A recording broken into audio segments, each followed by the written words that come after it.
मैं रितेश कुमार राणा एक बार फिर मैं आप लोगों को अपने YouTube channel Rana mathematics research centre की ओर से आपका स्वागत करता हूं। जैसा कि हमारा जो नेटवर्क थ्योरी का जो सीरीज चल रहा था, वो सीरीज हमारा धीरे धीरे करके आगे चला जा रहा है।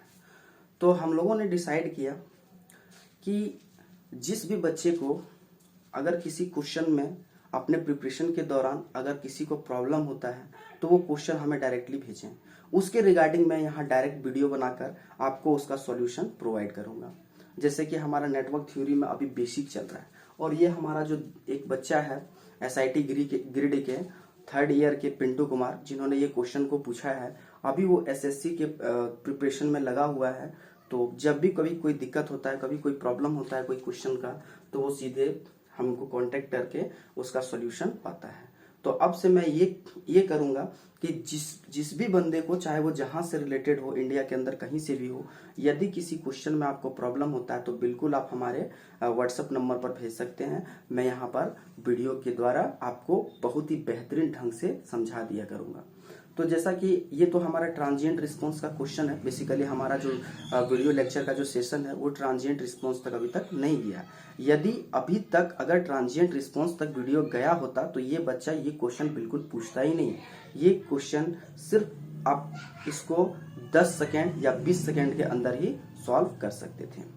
ठीक है, तो जैसे कि अभी हम लोग क्वेश्चन को एक एक करके देखेंगे कि किस तरह से इस क्वेश्चन को हम लोग हैंडल करेंगे। ये SSC JEE का क्वेश्चन है। ठीक है, तो जैसा कि यहाँ पर आप देखिए दिया है कि the value of current through R at t is equals to 0। तो यहाँ पर I है, तो बेसिकली हम लोग ऑप्शन से ही देख रहे हैं कि I होगा या इन्फिनिटी होगा या 0 होगा या नन होगा। तो हमको इससे पता चल गया कि हमारा ये जो सोर्स लगा हुआ है ये DC इंडिपेंडेंट करंट सोर्स है। DC independent current source. तो हमारा जो बिहेवियर होता है कैपेसिटर और इंडक्टर का in the presence of DC, वो अभी देखिए। जैसे अगर हम लोग किसी एक इंडक्टर की बात करें, सपोज दैट ये हमारा इंडक्टर है, यहाँ पर हमारा प्लस, यहाँ पर minus. Suppose that current I, अगर ये DC करंट है तो ओके। अगर हम लोग बात करते हैं इसके लैपलेस ट्रांसफॉर्म की, अगर लैपलेस ट्रांसफॉर्म की बात करें या इसके करंट का वैल्यू का या यहाँ के वोल्टेज के वैल्यू का, ठीक है, तो सपोज दैट V, तो हम लोग पढ़े थे V is equals to DIL L into DIL by DT। तो नॉर्मली क्या है, करंट का डिफरेंशिएशन। यहाँ पर क्या हो रहा है, करंट का डिफरेंशिएशन। ओके, अगर करंट का डिफरेंशिएशन हो रहा है, हमारा क्या होता है, DC में करंट क्या होता है, कांस्टेंट। वो टाइम के साथ चेंज नहीं करता, हमारा कांस्टेंट करंट है। अगर कांस्टेंट करंट है तो हमारा वोल्टेज जो होगा इंडक्टर के अक्रॉस वो बिल्कुल 0 होगा। अगर IL कांस्टेंट होगा तो V इक्वल्स टू 0, या इसको हम लोग अगर VL बोल दें तो VL equals to 0 in case of DC। That is in case of DC inductors act as a short circuit. तो यहां पर हमारा क्या हो गया कि inductor act as short circuit. Okay, तो यहां पर इंडक्टर क्या होगा, शॉर्ट सर्किट हो जाएगा। अगर हम लोग कैपेसिटर की बात करें, सपोज दैट अगर हम लोग कैपेसिटर की बात कर लें, जैसे या इंडक्टर को हम लोग दूसरे ढंग से भी देख सकते हैं। जैसे हमारा इंपीडेंस अगर सपोज दैट J ओमेगा है, L है, ठीक है, या इसको हम लोग मोर एक्यूरेट करें तो 2 पाई F इंटू L। तो DC में हम लोग को पता है कि FG इक्वल्स टू 0, तो Z is equals to 2 pi 0 into L, that is Z is equals to 0। अगर किसी भी जगह पर Z यानी कि इंपीडेंस अगर 0 है तो act as a short circuit. तो यहां भी हम लोग बोल सकते हैं act as a short circuit. Okay, तो इंडक्टर DC के प्रेजेंस में हमेशा शॉर्ट सर्किट जैसा बिहेवियर करता है, बट हमारा एक स्मॉल टाइम के लिए वो ट्रांजिएंट बिहेवियर को दिखाता है। तो DC में हमेशा केवल ट्रांजिएंट बिहेवियर को इंडक्टर दिखाता है एक स्मॉल टाइम ऑफ ड्यूरेशन के लिए। अदरवाइज नेक्स्ट जब वो स्टेडी स्टेट कंडीशन में चला जाता है तो act as a short circuit. Okay, अब हम लोग देखेंगे थोड़ा सा कैपेसिटर के बारे में। तो सपोज दैट अगर ये कैपेसिटर है तो इसका आपको आइडिया होगा, एक कैपेसिटर मैंने लिया, सपोज दैट प्लस माइनस सी, यहां से यहां तक का वोल्टेज को हम लोग ले लिए वीसी और यहाँ करंट आईसी। तो हमारा आईसी जो रिलेटेड था, IC related C D V C by D T. Okay, अब देखिए हमारा वोल्टेज क्या होगा, कांस्टेंट। क्यों? क्योंकि हम लोग डीसी अप्लाई किए। तो अगर वोल्टेज कांस्टेंट, इसका मतलब करंट का वैल्यू क्या हो जाएगा, जीरो। करंट का वैल्यू क्या होगा, जीरो। तो IC is equals to zero.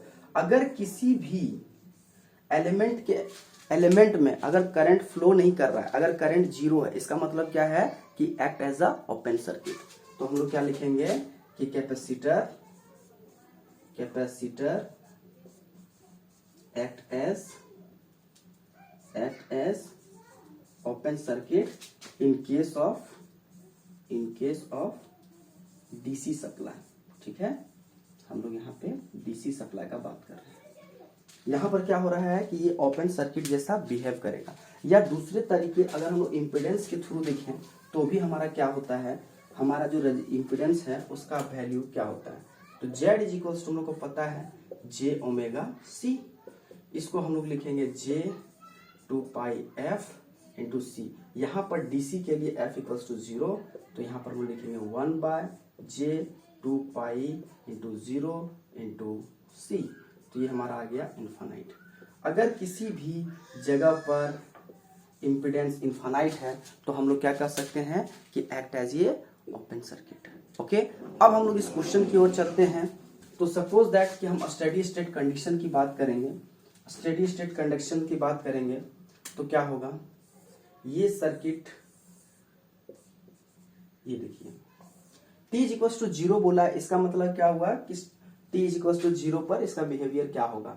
तो हमारा जो पहले से यहाँ पर करंट फ्लो हो रहा है, तो जिस समय हम लोग उसको ऑब्जर्व करेंगे उसको बोलेंगे t इज इक्वल टू 0। तो इससे पहले भी तो सर्किट में करंट फ्लो हो रहा होगा, तो circuit remaining in steady state. तो हम लोग जब एनालिसिस करेंगे सर्किट का तो हम लोग एज्यूम करेंगे कि circuit are in steady state condition. Okay, तो यहाँ पर क्या हो गया हमारा R, अगर स्टेडी स्टेट कंडीशन में है तो हमारा अगर इंडक्टर की बात करें तो which is act as a short circuit and act as a open circuit. तो यहां से जो हमारा करंट है बेसिकली इसको दो पाथ मिल रहा है, एक पाथ ये मिल रहा है, एक पाथ ये मिल रहा है। तो हमको क्या पता है कि मिनिमम रेजिस्टेंस पाथ को फॉलो करेगा। यहां पर का रेजिस्टेंस R है और यहां पर का रेजिस्टेंस मान लेते हैं R1 है जो इक्वल्स टू 0 है ना। अब करंट डिवाइडर रूल से अगर हम लोग देखें, करंट डिवाइडर रूल से देखें कि यहाँ पर क्या करंट जा रहा है, तो करंट डिवाइडर रूल लगाते हैं, यहाँ का करंट को मान लेते हैं I2, यहाँ का करंट I1। तो I2 is equals to I into R divided by R plus R1। इसका मतलब I into R divided by R, इसका मतलब I। इसका मतलब क्या हो गया कि I2 is equals to I। तो हमारा current through inductor is I। अगर यहां से करंट हमारा I गया और I यहां से फ्लो कर रहा है तो रजिस्टर्स के अक्रॉस करंट क्या हो जाएगा, 0। तो हम लोग क्या लिखेंगे, हेंस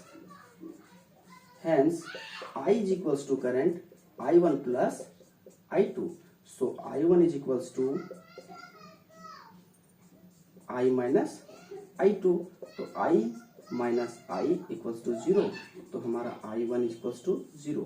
तो ये हमारा बेसिक सा आइडिया आपको होना चाहिए कि हमारा जो करंट थ्रू रजिस्टर है ये क्या होगा, 0। तो बिल्कुल हम लोग ऑप्शन सी की ओर चलेंगे। ओके, अब हम लोग नेक्स्ट क्वेश्चन देखते हैं। आप इस क्वेश्चन को स्क्रीनशॉट कर सकते हैं, what do you want to do. Okay, तो ये हमारा बेसिक सा कॉन्सेप्ट आपको आना चाहिए, ये बहुत ही आसान क्वेश्चन था। अब चलते हैं हम लोग इस क्वेश्चन की ओर। ये क्वेश्चन फ्रैक्शन ऑफ सेकेंड में बनने के लायक था। जब हमारा सेशन नेटवर्क थ्योरी का जब ट्रांजिएंट रिस्पांस की ओर जाएगा तो ये क्वेश्चन ही नहीं, बहुत से अच्छे क्वेश्चन जो गेट ईएससी में जो टफ माने जाते हैं वो क्वेश्चन को आप हंसते हंसते बहुत ही आसानी से बना सकते हैं। बट आपको इस चैनल में जुड़े रहना पड़ेगा, सभी वीडियो को फॉलो करना पड़ेगा, तभी जाके ये पॉसिबल हो पाएगा। अब सपोज दैट देखिए हमारा क्या लिखा, in the circuit circuit below the switch S is open at T equal to 0। तो इसका मतलब है कि टी इक्वल टू 0 से पहले क्या था, ये क्लोज था। Prior that switch is closed, तो हमारा पहले स्विच क्लोज था। तो मान लेते हैं कि at suppose that at T less than 0, T less than 0 का मतलब है कि 0 से जस्ट पहले, तो स्विच क्या था, एस क्या था, क्लोज था। ओके, अगर स्विच क्लोज था तो ये सर्किट किस कंडीशन में होगा, स्टेडी स्टेट कंडीशन में होगा। किस कंडीशन में, स्टेडी स्टेट कंडीशन में। तो देखिए हम इसका स्टेडी स्टेट कंडीशन का सर्किट बना रहे हैं। ये 2 ओम, ओके,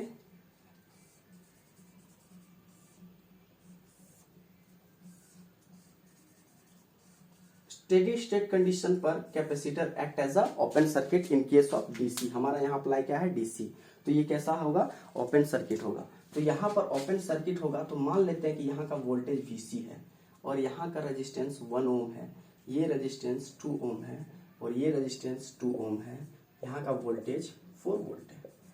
अगर हम Vc को निकालना चाहें, सपोज दैट Vc को, तो इसके लिए हमको यहाँ का वोल्टेज चाहिए। यहाँ पर करंट क्या होगा, 0। यहाँ करंट 0 इसलिए होगा क्योंकि यहाँ पर ओपन सर्किट है, इधर करंट पास नहीं होगा। तो इस जगह का जो ड्रॉप होगा, एक्चुअली यहाँ का जो वोल्टेज ड्रॉप होगा ये शुड बी 0। यहाँ का जो वोल्टेज ड्रॉप होगा वो क्या होगा, 0 इस पार्टिकुलर केस के लिए। ठीक है, अब हम लोग क्या करेंगे, जस्ट यहाँ से KVL लगाएंगे। सपोज दैट कि यहाँ पर करंट, सपोज दैट इसको आई डैश मानिए, यहाँ से करंट हमारा आई गया, तो यहाँ से KVL लगा के यहाँ का वोल्टेज फाइंड करते हैं। ठीक है, तो देखिए, तो ये वोल्टेज इस वोल्टेज के बराबर होगा क्योंकि यहाँ पर कोई वोल्टेज ड्रॉप नहीं हो रहा है। तो हम लोग लिख सकते हैं कि voltage drop across V2 ohm is equals to voltage drop across 1 ohm plus voltage Vc। तो 1 क्या है, 0, यहाँ पर क्या हो गया, Vc, ये V2 ओम हो गया।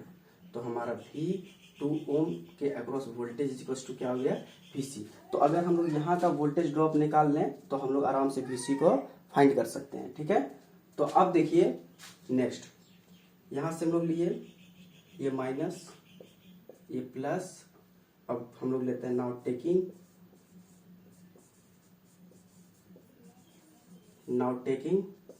KVL।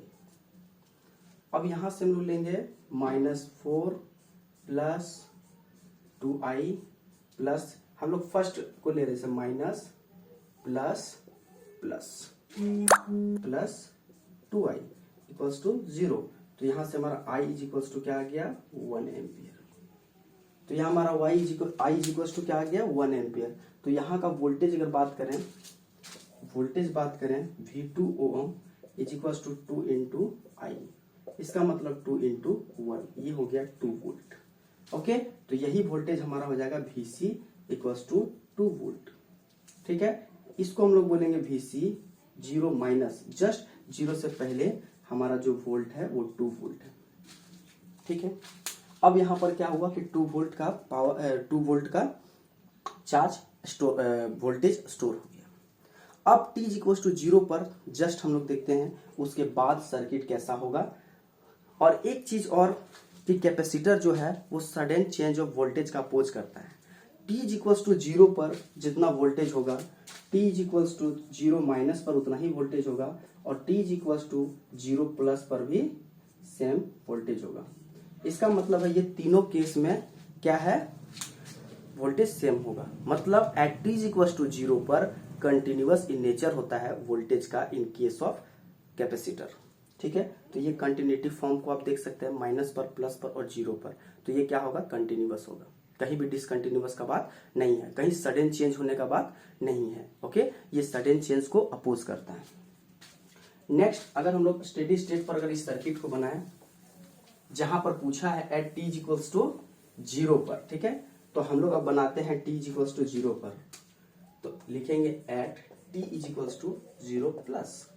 तो t इक्वल्स टू 0 पर जैसे ये स्विच ऑन हो गया, ऑफ हो गया, तो देखिए यहाँ पर हो गया ओपन सर्किट, ये हमारा रेजिस्टेंस है, ये हमारा सप्लाई वोल्टेज है।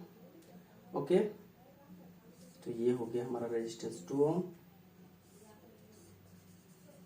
अब अगर 0 प्लस की बात करें तो यहाँ का जो वोल्टेज है, कैपेसिटर का जो वोल्टेज है यहाँ पर, ये एक्चुअली में हमारा कितना हो गया 2 वोल्ट। ओके, अब ये हमारा क्या हो गया 2 वोल्ट। यहाँ पर कितना है 1 ओम, यहाँ कितना है 2 ओम। यहाँ का करंट हमको फाइंड करने के लिए पूछा गया है आई ऑफ टी। यही करंट यहाँ पर आई ऑफ टी पूछा था, ठीक है, कि आई ऑफ टी 0 पर क्या होगा।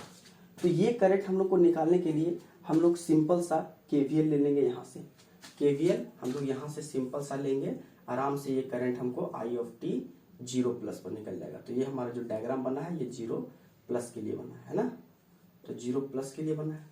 सिंपल सा केवीएल लेंगे, निकल जाएगा। ये हमारा इधर का कोई मतलब नहीं है, ठीक है, 4 वोल्ट। ये ओपन सर्किट है, इधर सर्किट का कोई मतलब नहीं यहाँ है। तो यहाँ से हम लोग क्या करेंगे, इधर से अगर करंट फ्लो करेगा तो प्लस माइनस प्लस माइनस, हम लोग माइनस लेंगे तो -2 volt plus plus I into 1। Okay, फिर इधर से इसको आई 0 प्लस ही कर लो, 0 plus into 1 plus 2 into I 0 plus equals to 0। तो यहाँ से 2 और 3 आई 0 प्लस इक्वल्स टू 2, तो आई 0 प्लस इक्वल्स टू 2/3 एम्पियर। तो हम लोग जो आंसर है डी फॉर दिल्ली है ना, दिल्ली की ओर चलेंगे, ठीक है। तो हमारा जो प्रॉब्लम सॉल्विंग का जो ये क्वेश्चन है बिल्कुल हमारा आंसर डी की ओर जाएगा। तो फिलहाल हमारा जो डाउट का जो सेशन है इसमें मेरे पास 2 क्वेश्चन आया था। मैंने इस दोनों क्वेश्चन को प्रॉपर वे से सॉल्व किया और हम उस दोनों क्वेश्चन का आंसर को आपको दिखाएं और एक बेसिक आइडिया देने का कोशिश किए कि इसके रिलेटेड जितने भी कॉन्सेप्ट हो वो सारे कॉन्सेप्ट हमने आपको बताया। ओके, और जब हमारा नेटवर्क थ्योरी का सेशन उस स्टेज पर, उस जगह पर जब पहुंच जाएगा तो आप इन सभी चीज़ों को बहुत आसान मानोगे। ये बहुत ही ज़्यादा इजी है और आप इसे फ्रैक्शन ऑफ सेकेंड के लिए डायरेक्ट इसका आंसर को मार सकते हो, ठीक है। Thank you.